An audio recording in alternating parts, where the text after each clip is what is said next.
নমস্কার বন্ধুরা, কেমন আছেন সবাই? আশা করি সবাই খুব ভালো আছেন এবং সুস্থ আছেন। হোমকুক মৌটুসিতে আবারও সবাইকে অনেক অনেক স্বাগত ভালোবাসা জানিয়ে আরও একটি ভিডিও নিয়ে চলে আসলাম আপনাদের সামনে। এখানে আমি শ্রাবণ মাসে শিব পুজোটা কীভাবে করি সেটাই আজকে শেয়ার করব। 2025 সালে শ্রাবণ মাসের শিব পুজোটা আমি এইভাবে পালন করেছি, খুব সহজ পদ্ধতিতে। তো দেখুন, এখানে প্রথমে আমি একটা পিতলের থালা নিয়েছি, তার মধ্যে আমি ওং লিখে নিলাম চন্দনের সাহায্যে। পিতলের থালার মাঝখানে ওং লিখে তার মধ্যে আমি শিবলিঙ্গটাকে বসালাম প্রথমে। তারপরে আমি শিবলিঙ্গর উপরে একটু ঘি মাখিয়ে নিচ্ছি। আর এই যে পাথরটা দেখছেন, এই পাথরটা কিন্তু একজন আমাকে দিয়েছিল, মানে এক গুরুজন। অনেক ছোট ছিলাম তখন, আমি ভীষণই ছোট। সেই সময় আমাকে দিয়েছিল। আমাদের মামার বাড়িতে একজন এসেছিলো, সে অনেক পাথর নিয়ে এসেছিলো। ঋষিকেশ না হরিদ্বার কোথা থেকে হবে, কোনো এক তীর্থস্থান থেকে এনে দিয়েছিল। বলেছিল ওখানে নাকি যত পাথর তত শিব। তাই তো একটা আমাকে তার মধ্যে দিয়েছিল আমার দিদা, যে একটা তুই নিয়ে যা। তো সেই থেকে এই পাথরটা আর কি আমার ঘরেই আছে। এটাকে আমি শিব হিসেবেই পুজো করি। তো যখন এই শিবলিঙ্গটা ছিল না, তখনও কিন্তু এই পাথরটা ছিল। তো সেই জন্য শিবলিঙ্গর সাথেই আমি এই পাথরটা রেখেছি। তো দেখলেন, ওই পাথরের গায়ে আর শিবলিঙ্গর গায়ে আমি ঘি মাখিয়ে নিলাম আমার অনামিকা আঙুলের সাহায্যে। কিন্তু আমাদের ডান হাতের যে অনামিকা আঙুলটা দেখছেন তো, এই অনামিকা আঙুলের সাহায্যে ঘি আর মধু মাখিয়ে নিলাম। প্রথমে ঘি দিলাম, তারপর মধু দিলাম। এইভাবে আমি বাবাকে স্নান করাই, মাঝে মাঝেই করে, মানে সোমবার করে যখন একটু হাতের সময় পাই আমি ঘি মধু দিয়ে বাবাকে স্নান করাই। শ্রাবণ মাস বলে না, এটা এমনি সময়তেও করাই।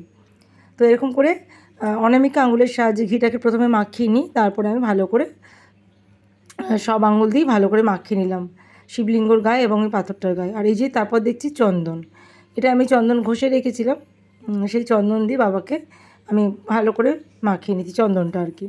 ঘি মধু চন্দন দিয়ে মাখিয়ে নিলাম। পঞ্চামৃত আমি বানিয়েও রেখেছি। একটা এই যে ঘটির মধ্যে দুধ, গঙ্গার জল, ঘি মধু সব দেবো। এবার এই যে চন্দনটা ঘষে রেখেছিলাম, সেই চন্দনটা বাবার মাথায় নিবেদন করছি আমি। তাহলে ঘি মধু আর চন্দনটা দিয়ে দিলাম। আর চন্দনটা আমি আগে থেকে এভাবে ঘষে রাখি, তাহলে পুজো করার সময় অসুবিধা হয় না। এমনি চন্দনের গন্ধ বাবার খুব পছন্দ। অনেকে সুগন্ধি চন্দন ব্যবহার করে, অশ্বগন্ধা চন্দন ব্যবহার করে। আমার কাছে সেটা নেই বন্ধুরা। আমার কাছে যা থাকে আমি তাই দিয়েই বাবার পুজো করি। বাবা একটি বেলপাতাতেই তুষ্ট, এটাই ছোটো থেকে শুনে বড় হয়েছি। সেই জন্য আমার কাছে যা থাকে তাই দিয়ে পুজো করার চেষ্টা করি সবসময়। ঘি মধু দুধ আর হচ্ছে দই আর শর্করা সব মিলিয়ে পঞ্চামৃত তৈরি হয়। তো এখানে দইটা দিয়ে দিলাম দুধের সাথে, আর গঙ্গা জল তো থাকবেই। এই দুধের মধ্যে একটু ঘি দিয়ে দিলাম একটু মধু, আর দিয়ে দিলাম একটু ওই যে চিনি, ওটাই হচ্ছে শর্করা, আর একটু কিছু কুচো ফুল দিয়ে দিলাম এই ঘটির মধ্যে। তৈরি হয়ে গেল পঞ্চামৃত। বাবা খুব অল্পে সন্তুষ্ট। বাবাকে পুজো করতে শুধুমাত্র ভক্তির প্রয়োজন, আর কোনো কিছুর প্রয়োজন নেই। ভক্তিটা যদি একদম শুদ্ধ হয়, মনের ভক্তিটা, তাহলে আর কিছুই বাবা দেখে না। তুমি যদি শুধু গঙ্গা জল ঢেলে পুজো করো, তাতেই বাবা খুশি। তারপরে যে বাড়িতে দইটুকু ছিল আমি শিবলিঙ্গর ওপরে মাখিয়ে নেব, আর ওই যে পাথরটা সেটার মধ্যেও মাখিয়ে দেবো। আমি যেভাবে পুজো করি সেটাই তোমার সাথে শেয়ার করেছি। ওম নমঃ শিবায়, ওম নমঃ শিবায়, ওম নমঃ শিবায়, ওম নমঃ শিবায়, ওম নমঃ শিবায়, ওম নমঃ শিবায়, ওম নমঃ শিবায়, ওম নমঃ শিবায়,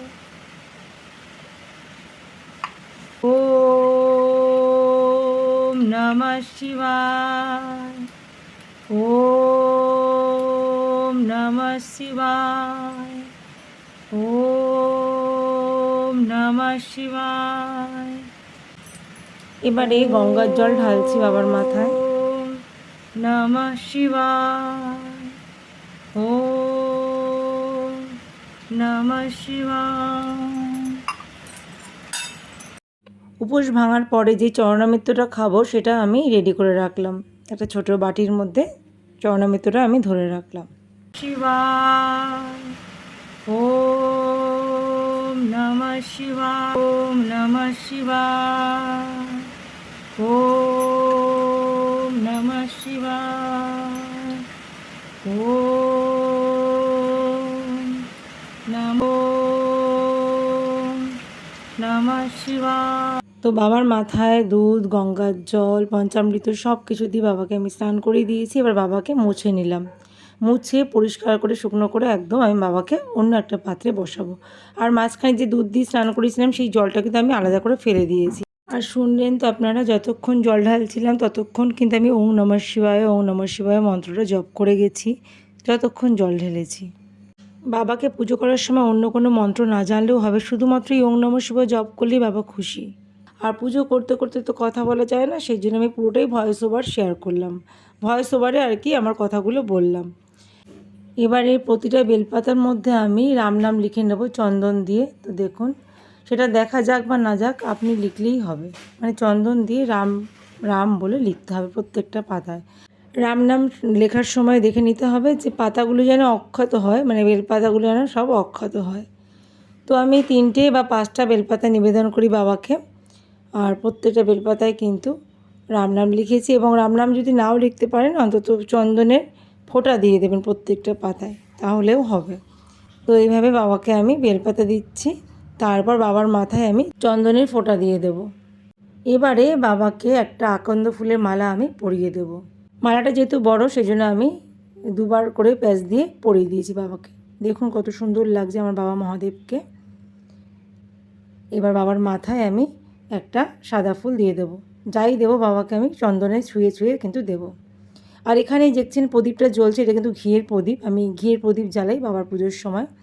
আর ধূপকাঠি তো জ্বালিয়ে দিয়েছি, আর সব ঠাকুরের জন্য একটা আলাদা প্রদীপ জ্বালিয়েছি। এবার বাবাকে বাবার জায়গায়, মানে বাবার আসনে বাবাকে আমি বসিয়ে দেবো। অবশ্যই ঘিয়ের প্রদীপ একটা জ্বালানোর চেষ্টা করবেন যদি সম্ভব হয়। ঘিয়ের প্রদীপ আর ধূপ জ্বালি, তবে কিন্তু বাবাকে আমি মালা পরালাম, ফুল দিয়ে সাজালাম। আর তারপর বাবার প্রিয় সাদা সন্দেশ বাবাকে আমি নিবেদন করলাম। সাদা সন্দেশ বা সাদা বাতাসা বাবার খুব পছন্দ, তো সাদা সন্দেশ পারলে দেবেন, নাহলে সাদা বাতাসা দিলেও হবে। আর এই প্রসাদের মধ্যে আমি একটু ফুল আর একটু তুলসী দিয়ে দিলাম, মানে বাবার ভোগের মধ্যে। আর আমি এখানে গোটা ফল দিয়েছি, 3টে বা 5টা বা 7টা ফল দেওয়া যায় বাবাকে।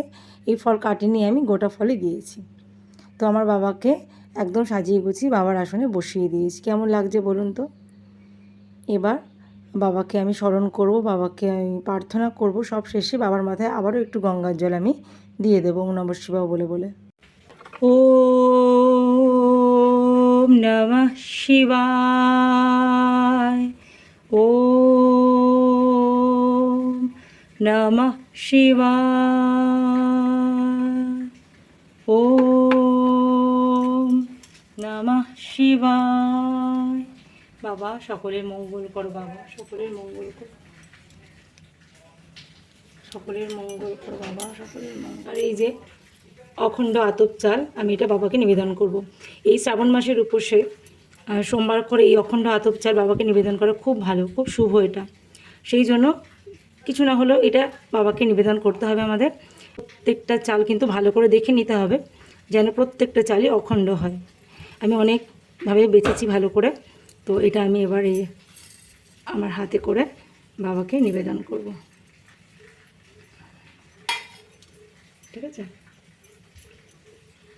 জয় বাবা, জয় বাবা মহাদেবের জয়। ওম নমঃ শিবায় ওম নমঃ শিবায় ওম নমঃ শিবায় ওম নমঃ শিবায় ওম নমঃ শিবায় ওম নমঃ শিবায় ওম নমঃ শিবায় ওম নমঃ শিবায় ওম নমঃ শিবায় ওম নমঃ শিবায় ওম নমঃ শিবায়। এবার বাবাকে এই ফলগুলো আমি বাবার মাথায় ছোঁয়াবো। জয় বাবা মহাদেব, জয় বাবা মহাদেব, জয় বাবা মহাদেবের জয়, জয় বাবা মহাদেবের জয়, জয় বাবা মহাদেবের জয়, জয় বাবা মহাদেবের জয়, জয় বাবা মহাদেবের জয়, জয় বাবা মহাদেবের জয়, জয় বাবা মহাদেবের জয়, জয় বাবা মহাদেবের জয়, জয় বাবা মহাদেবের জয়, জয় বাবা মহাদেবের জয়। এই যে বাবাকে এই একটা শিখে দেব দক্ষিণা, এটা 16 আনা দিয়ে দিলাম বাবাকে, যেরকম আমরা মন্দিরে দিই ঠিক এরকম বাবাকে আরতি করব।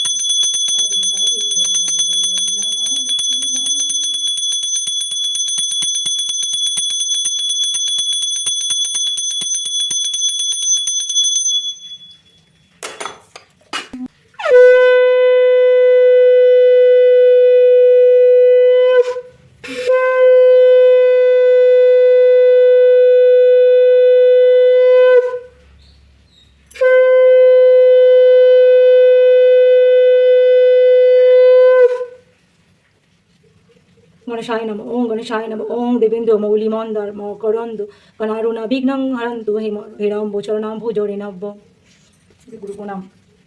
ওং অখণ্ডমণ্ডলাকারং ব্যক্তং যেন চরাচরং তৎপদং দর্শিতং যেন তস্मै শ্রী গুরুবে নমঃ অজ্ঞান্তিমিরান্ধস্য জ্ঞানাঞ্জনশলাকায় চক্ষুর্মিলিतं যেন তস্मै শ্রী গুরুবে নমঃ গুরু ব্রহ্মা গুরু বিষ্ণু গুরুদেব মহেশ্বর গুরুদেব পরম ব্রহ্ম তস্मै শ্রী গুরুবে নমঃ মন্ডল শ্রী জগন্নাথ মদগুরু শ্রী জগদ্গুরু মহোদত্ত সর্বভূতাৎ তস্मै শ্রী গুরুবে নমঃ। ওং ওং শ্রী গুরুবে নমঃ ওং ওং শ্রী গুরুবে নমঃ ওং ওং শ্রী গুরুবে নমঃ। এবারে বাবাকে কর্পূর দিয়ে আরতি করব। ওং নমঃ শিবায় ওং নমঃ শিবায় হরি হরি ওম নমঃ শিবায় ওম নমঃ শিবায় ওম নমঃ শিবায় হরি হরি ওম নমঃ শিবায়। বাবা বাবা মহাদেব মঙ্গল কর বাবা, জগতের মঙ্গল কর, সবাই যেন ভালো থাকে বাবা, অশুভ শক্তি দূরী কর বাবা, শুভ শক্তির সঞ্চার কর, শুভ শক্তির জয় হোক বাবা, আমার কৃপা যেন সবার মাথায় থাকে বাবা, অপরাধ ক্ষমা করো বাবা, অপরাধ ক্ষমা করো। জয় বাবা মহাদেবের জয়, জয় বাবা মহাদেবের জয়, জয় জয় বাবা মহাদেবের জয়, জয় জয় বাবা মহাদেবের জয়, জয় জয় বাবা মহাদেবের জয়। ওম ত্র্যম্বকম জগামহে সুগন্ধিং পুষ্টিবর্ধনম উর্বারুকমিব বন্ধনান মৃত্যুমুখীয়মৃতাম। ওম ত্র্যম্বকম জগামহে সুগন্ধিং পুষ্টিবর্ধনম উর্বারুকমিব বন্ধনান মৃত্যুমুখ্যমৃতাৎ। ওম ত্র্যম্বকম জগামহে সুগন্ধিং পুষ্টিবর্ধনম উর্বারুকমিব বন্ধনান মৃত্যুমুখ্যমৃতাৎ। ওম ত্র্যম্বকম যজামহে সুগন্ধিং পুষ্টিবর্ধনম উর্বারুকমিব বন্ধনান মৃত্যুমুখ্যমৃতাৎ। ওম ত্র্যম্বকম জগামহে সুগন্ধিং পুষ্টিবর্ধনম উর্বারুকমিব বন্ধনান মৃত্যুমুখ্যমৃতাৎ। ওম ত্র্যম্বকম জগামহে সুগন্ধিং পুষ্টিবর্ধনম উর্বারুকমিব বন্ধনান মৃত্যুমুখ্যমৃতাৎ। ওম ত্র্যম্বকম জগামহে সুগন্ধিং পুষ্টিবর্ধনম উর্বারুকমিব বন্ধনান মৃত্যুমুখ্যমৃতাৎ। ওম ত্র্যম্বকম জগামহে সুগন্ধিং পুষ্টিবর্ধনম উর্বারুকমিব বন্ধনান মৃত্যুমুখ্যমৃতাৎ। ওম ওম ত্র্যম্বকম জগামহে সুগন্ধিং পুষ্টিবর্ধনম উর্বারুকমিব বন্ধনান মৃত্যুমুখ্যমৃতাৎ। ওম ত্র্যম্বকম জগামহে সুগন্ধিং পুষ্টিবর্ধনম উর্বারুকমিব বন্ধনান মৃত্যুমুখ্যমৃতাৎ। ওম ত্র্যম্বকম জগামহে সুগন্ধিং পুষ্টিবর্ধনম উর্বারুকমিব বন্ধনান মৃত্যুমুখ্যমৃতাৎ। ওম ত্র্যম্বকম যজামহে সুগন্ধিং পুষ্টিবর্ধনম উর্বারুকমিব বন্ধনান মৃত্যুমুখ্যমৃতাৎ। ওম ত্র্যম্বকম যজামহে সুগন্ধিং পুষ্টিবর্ধনম উর্বারুকমিব বন্ধনান মৃত্যুমুখ্যমৃতাৎ। ওম ত্র্যম্বকম যজামহে সুগন্ধিং পুষ্টিবর্ধনম উর্বারুকমিব বন্ধনান মৃত্যুমুখ্যমৃতাৎ। ওম যজামহে সুগন্ধিং পুষ্টিবর্ধনম উর্বারুকমিব বন্ধনান মৃত্যুমুখ্যমৃতাৎ। ওম যজামহে সুগন্ধিং পুষ্টিবর্ধনম উর্বারুকমিব বন্ধনান মৃত্যুমুখ্যমৃতাৎ। এই মহামৃত্যুঞ্জয় মন্ত্রটা যতবার খুশি পাঠ করা যেতে পারে, যতবার খুশি, এটা কিন্তু ভীষণ ভালো পাঠ করা। আর এখন তো ইউটিউবে ভিডিও পাওয়া যায়, নানা রকম ভিডিও, তো কোনো মন্ত্র জানা না থাকলেও অসুবিধা নেই, ইউটিউবে ভিডিওতে চালিয়ে দিতে পারেন, তাহলেও কিন্তু সেটা শোনাও ভীষণ ভালো পরিবারের জন্য এবং সবার জন্য খুবই একটা মঙ্গল বার্তা। তাই মহামৃত্যুঞ্জয় মন্ত্রটা যদি পারেন পাঠ করবেন বা শুনবেন। তো আমার আজকের পুজো কেমন লাগলো সেটা অবশ্যই জানাবেন। আর কম করে 108 বার মহামৃত্যুঞ্জয় মন্ত্র পাঠ করতে হয়, আমি যা শুনেছি। তো এখানে বাকি সব ঠাকুরকেও দর্শন করিয়ে দিলাম, বাকি ঠাকুরদেরও ফুল মিষ্টি দিয়ে পুজো করেছি। আর বন্ধুরা, আমার পুজোয় যদি কোনো ভুল ত্রুটি হয়ে থাকে অবশ্যই ক্ষমাশীল দৃষ্টিতে দেখবেন আর আমার ভুলটা ধরিয়ে দেবেন, যাতে পরবর্তীতে আমি সেই ভুলটা আর না করতে পারি। ভিডিওটা কেমন লাগলো অবশ্যই জানিও, আমার পুজো কেমন লাগলো অবশ্যই জানিও। ঠিক আছে, আজকে এখানে বিদায় নিচ্ছি।